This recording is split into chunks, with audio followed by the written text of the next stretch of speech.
Assalamualaikum warahmatullahi wabarakatuh. Alhamdulillah, Allah masih memberi kesehatan kepada kita, masih memberi kemudahan kepada kita, masih memberi kekuatan kepada kita, masih memberi kelapangan kepada kita, masih memberi kenikmatan kepada kita, dan masih memberi ketaatan kepada kita. Di antaranya dengan senantiasa berusaha sesuai dengan kemampuan dan kesungguhan kita untuk senantiasa hadir di rumah Allah, yaitu di masjid. Kita isi dengan zikrullah, berzikir kepada Allah, di antaranya adalah dengan mengaji dan mengkaji al-Islam yang bersumber dari Al-Quran dan As-Sunnah, yang merupakan pedoman hidup kita, yang akan membimbing kita, yang akan menunjukkan kita, yang akan mengantarkan kita kepada tujuan hidup kita yang hakiki dan abadi, yaitu surga Allah dan ridhonya. Malam ini kita akan mencoba membahas satu tema tentang bagaimana caranya agar hidup dimudahkan oleh Allah Subhanahu wa ta'ala. Karena di dunia ini kita dihadapkan dengan kemudahan dan kesulitan. Tapi Allah tegaskan, fa inna ma'al usri yusran, inna ma'al usri yusran.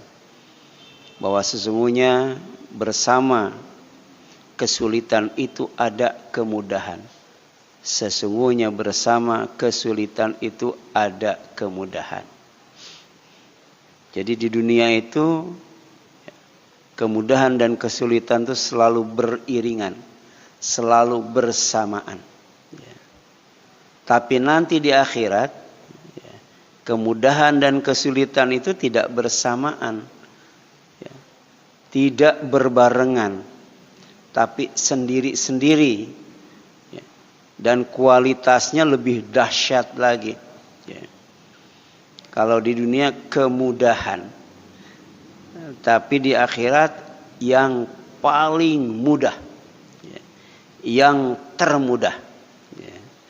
Kalau di dunia kesulitan, tapi di akhirat yang paling sulit. Jadi di dunia ini ada kehidupan yang mudah, ada kehidupan yang sulit. Tapi di akhirat ada kehidupan yang paling sulit dan kehidupan yang paling mudah. Jadi bagaimana agar hidup dimudahkan oleh Allah Subhanahu wa ta'ala. Nah, kalau kita kaji surat Al-Lail, nah dalam surat Al-Lail ini Allah Subhanahu wa ta'ala bersumpah pertama dengan malam apabila gelap. Wal laili idza yaghsha. Kemudian yang kedua, Allah juga bersumpah dengan siang apabila terang. Wan nahari idza tajalla. Jadi ada sulit, ada mudah, ada terang, ada gelap.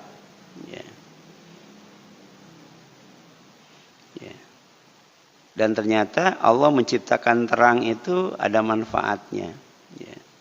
Supaya bisa melihat dengan jelas.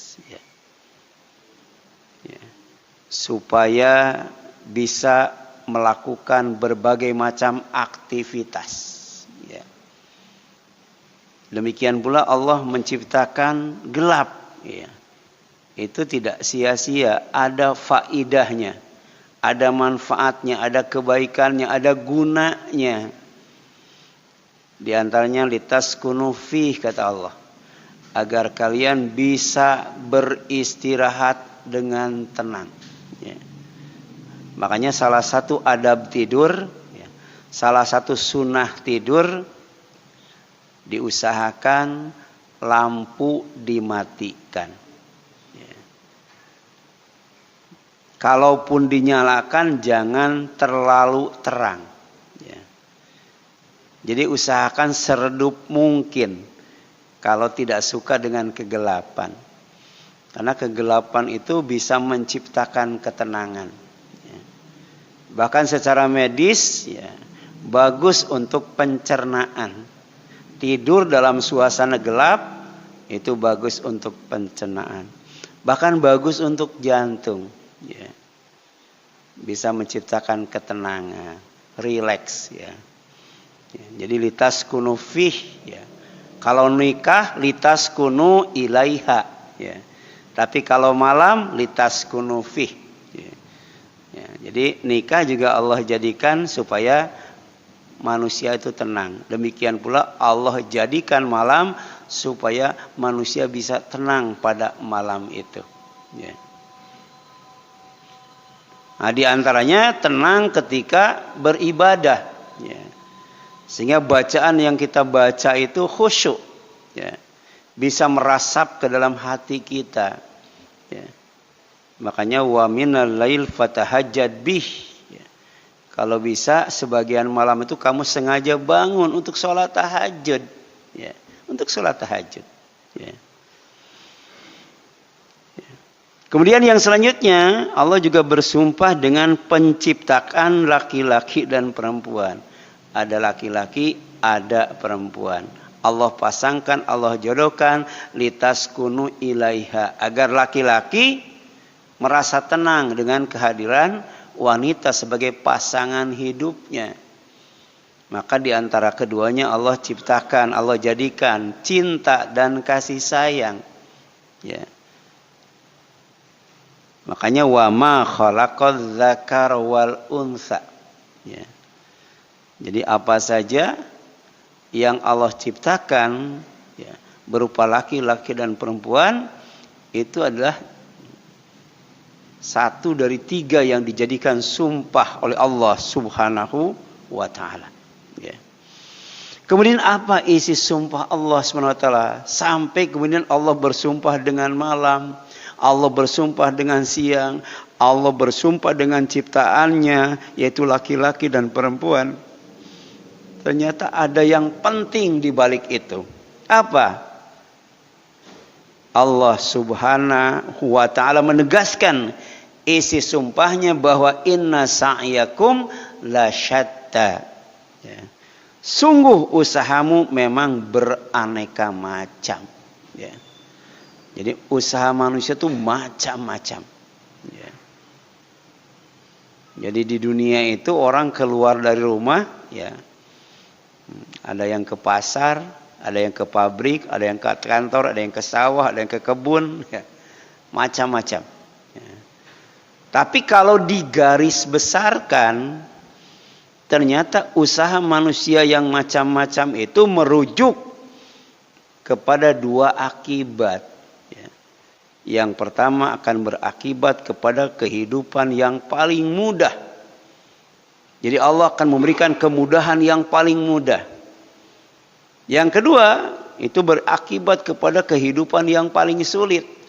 Allah mudahkan dalam kehidupan yang paling sulit. Jadi di dunia mudah dan sulit. Tapi nanti ada klimaksnya. Ya. Ada puncaknya, ada finalnya. Apa itu? Ya. Kesulitan yang paling sulit atau kemudahan yang paling mudah. Ya. Dari usaha yang dilakukan oleh manusia. Wa an laisa lil insani illa ma sa'a, kata Allah. Bukankah manusia itu akan mendapatkan apa yang dia telah usahakan. Jadi kalau usahanya baik, maka hasilnya baik. Usahanya tidak baik, maka hasilnya juga tidak baik. Ya. Ini bentuk keadilan Allah Subhanahu wa ta'ala. Ya. Jadi Allah tidak mungkin zalim kepada hambanya. Ya. Ya, itu barangkali yang dapat disampaikan, mudah-mudahan bermanfaat bagi kita sekalian. Mohon maaf apabila ada kesalahan kurangan. Aqulu qouli hadza wa astaghfirullah li wa lakum wal afu minkum subhanaka Allahumma wa bihamdika asyhadu an la ilaha illa anta astaghfiruka wa atubu ilaik. Wassalamualaikum warahmatullahi wabarakatuh.